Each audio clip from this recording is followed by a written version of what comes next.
Hey, what's going on, guys? Welcome back to the channel. Today I just want to give a quick video and talk about something that I think a lot of people are fired up about, and that is the EPA auditing some of the large YouTube car channels and their shops, because a lot of them are real shops that have a presence online, and they also make the videos. So PHI Speed was a recent one. They do a lot of the import stuff, and JH Diesel, who obviously does diesel trucks, they were both audited recently, facing some fines. Apparently they were reduced a little bit, but then they also were required to sign papers that basically say that they're not going to modify the vehicles anymore.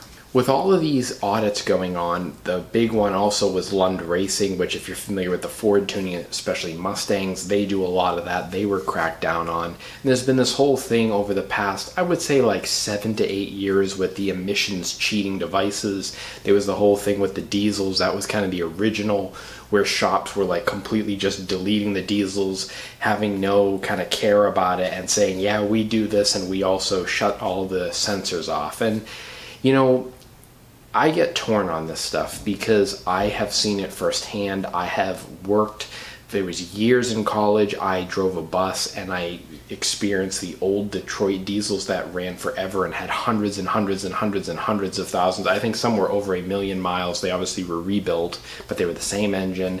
And then I also drove the newer ones for years, and they constantly broke down. And I kind of likened it to the 70s when the catalytic converters were implemented, where it choked down the vehicles. They got crap fuel mileage, crap power, crap reliability, and then they ultimately made them reliable. And I think that's what we've seen with the newer diesels. Ford went through this with the 6.0, especially with the 6.4 Power Stroke. And then is the I think they're up to the 3rd generation 6.7, because it came out in 11. They've had a few different variations of it. I think they've kind of got it now where it's pretty damn reliable. My take on this whole thing is, I think it's important to sign the RPM Act. This is something that protects, street vehicles, such as, like, if you bought a new Mustang and you were going to turn it into a track-only car, they're basically saying, the EPA is saying, you can't do that. They're saying previously VINed vehicles are not able to be turned into race cars. And the RPM Act is trying to combat that.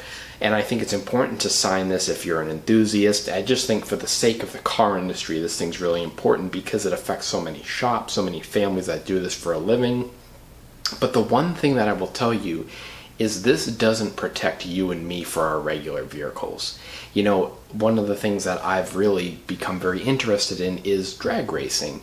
And I think that a lot of that's from watching Cletus and enjoying his stuff, and all those Rocky Mountain Race Weeks and Streetcar Takeover. Like, that's something I'd like to eventually get involved in. I've talked about the Flare Side product. If you've seen some of my other videos, I'd really like to pick one up and just make, I'm not talking faster than 10 seconds. I'm just saying, something that maybe runs 11s or 10s would be a lot of fun, fast enough, and something you could really enjoy and partake in a lot of those events. The thing is, even in that situation, I would do my very best to make sure that it's compliant with emissions. I just feel that way. And, this sort of stuff you're seeing going on, I think there's almost a confusion where people think that the RPM Act is protecting your personal car. It does not. It is for race vehicles only. But I also think that there should be, things into account for our own vehicles. I don't condone deleting emission stuff. I don't think that's good. I think the earlier diesels had a serious problem. I think they'd be better off without it. And I think that was JH Diesel's point, where he was trying to say, why are you not regulating cruise ships? Why are you not regulating cargo ships? And he talked about the amount of pollution that only a few of them put off. And I think he said there was 5,000 total. It was more than the cars that exist in the world, like the emissions that just a few of them produce. And that's just staggering. And so I think his point really was like, why are you coming after us when there's bigger offenders?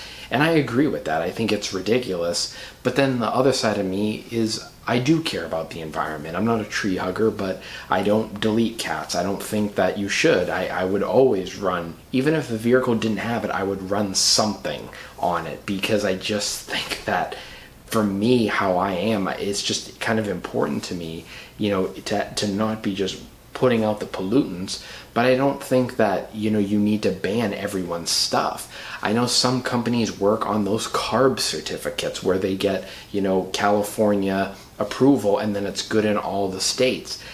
I think that's a positive thing, but then I also think we need to be careful how much we're allowing the EPA to kind of come down on everything, because it's kind of like you give an inch, they take a mile. How do we know that that's not going to happen? So I think that there's a big conversation that needs to happen, and I think the RPM Act is really important and it's worth, I'm going to link down to it. I hope you check it out, because if you're an enthusiast, I would look at this and really consider signing it, because you want to be able to make a dedicated race car if that's your thing. I don't particularly want to, but I want someone to have that right. It's important that as enthusiasts we think of our other enthusiasts. But I do think that on a normal person's modding scale, where it's exhaust and superchargers and all that stuff, there needs to be a discussion on what is allowed and what is not, and without being one compromise towards just the manufacturers and the enthusiasts, and the EPA gets their way 100%, because I think that there needs to be an understanding that there are some of us that are just, we love this stuff. It's like our passion. It's what we look forward to. We work on our stuff. We enjoy it. And I think that needs to be able to coexist. And again, that's not covered by the RPM Act. That is a totally separate thing. And that's where I want to make sure that people realize that it's not, you sign that, it's not, your, mods on your car are exempt. No, it's purely for race cars. So it's just such an insane time. I hate seeing shops get audited like that. I don't know if they were doing things that they shouldn't have. But I think that there was a lot of value in what JH was saying, because it's true. Why are you cracking down on the everyday car guys, yet you have cruise ships and everything else, just pumping out all that emissions, when it makes up just the cars on the road are just a fraction of it. So guys, I hope you check it out, but I think we're in for a bigger discussion in general, so that all sides are kind of on the same page. And I think as an enthusiast group, we really need to band together. So thanks for watching, guys. I'll talk to you in the next one. Take care.